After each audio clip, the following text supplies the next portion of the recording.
በእጥፍ 8000 ፐብሊክ ዎች አወር ማሟላት ይጠበቅበታል በ20 ሚሊዮን እይታ እንዲተካ። New updates to the YouTube Partner Program. ዩቲዩብ አዲስ ህግ ይዞ ወጥቷል።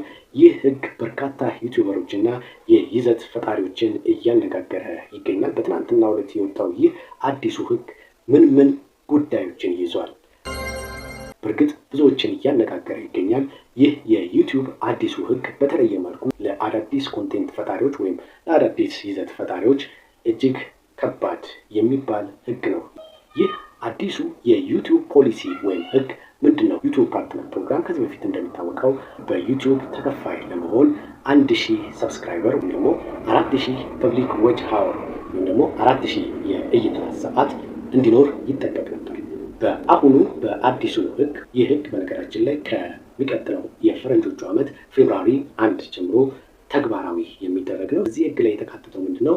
በፊት 4000 ሰዓት እና 1000 ሰብስክራይበር ያገኙ የይዘት ፈጣሪዎች በቀጥታ ዩቲዩብ ፓርትነር ፕሮግራም YPP አድ ላይ አንሎክ ይደረግላቸው እና በቀጥታ አፕላይ አድርገው ከሚገኘው ማስታወቂያ ላይ ተከፋይ እንዲሆኑ ያደርግ ነበረ። ይህም ደግሞ በ90 ቀን ውስጥ 10 ሚሊዮን ሾርት ወይም በአጫጭር ቪዲዮ በ90 ቀን ውስጥ 10 ሚሊዮን እይታ ካገኙ ወደ ዩቲዩብ አድ በቀጥታ የሚቀላቀሉ እንደነበር ይታወቃል። ብዙዎቻችንም እኔን ጨምሮ 1000 ሰብስክራይበር እና 4000 ፐብሊክ ዎች አወር በማግኘት የተለያዩ የዩቲዩብ መስፈርቶችን በማሟላት ከአድሰንስ ጋር ዩቲዩባችንን በማገናኘት በዚህ ፕሮግራም ተጠቃሚ እየሆንን እንገኛለን።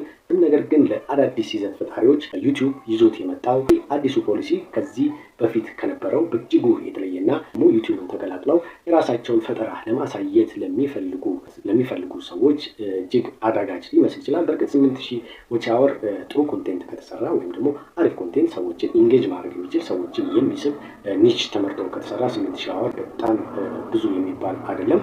ኢንጌጅ የሚያደርግ ኮንቴንት ይዞ ከተመጣ አዲሱ ህግ ብዙ ፈታኝ የሚባል አይደለም።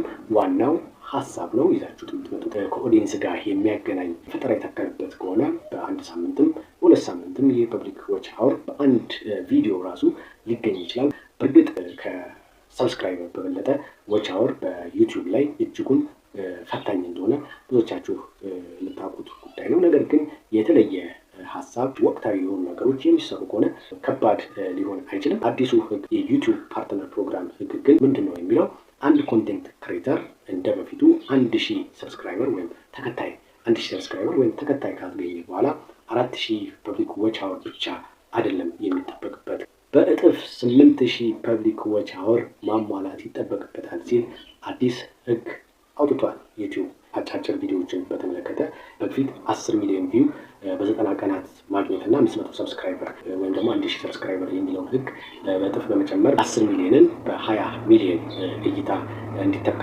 አድርጎታል። አጫጭር ቪዲዮዎችን በተመለከተ ዩቲዩብ ፉክክሩ ከነ ቲክቶክ ከነ ፌስቡክ ጋር ስለሆነ እነዚህ ፉክክሮች ናቸው እንግዲህ ነገሮችን እያጠበቁት የሚገኙት።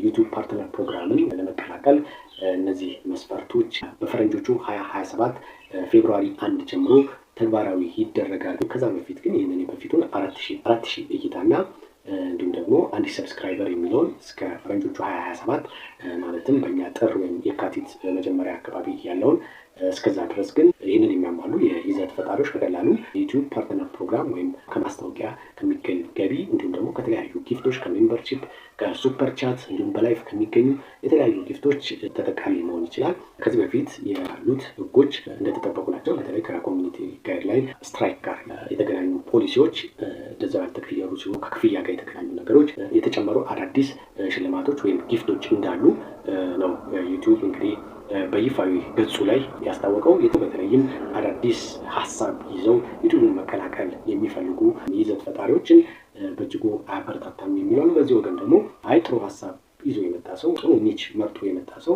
8000 ፐብሊክ ዎች አወር ሊከብደው አይችልም የሚል ሀሳብ የሚያንሸራሽሩ ሰዎች አሉ። እናንተ ምን ትላላችሁ? ዩቲዩብ ይዞት የመጣው ህግ ፈታኝ ነው ወይስ በቀላሉ ሊደረስበት የሚችል ነው የሚለውን ሀሳብ ብትነግሩን በኮሜንት ስር መልሰን ወደ እናንተ እናደርሳለን። እንግዲህ ዩቲዩብ ይዞት የመጣው ህግ ዩቲዩብ ፓርትነር ይዞት የመጣው ህግ አዲሱ ፖሊሲ ይህንን ነው የሚመስለው። እንግዲህ በአዲሱ ህግ 8000 ፐብሊክ ዎች አወር መሙላት የግድ ይላል። 1000 ሰብስክራይበር ብቻ በቂ አይደለም፣ ወይም ደግሞ 4000 ዎች አወር ብቻ እንደ በፊቱ በቂ አይደለም።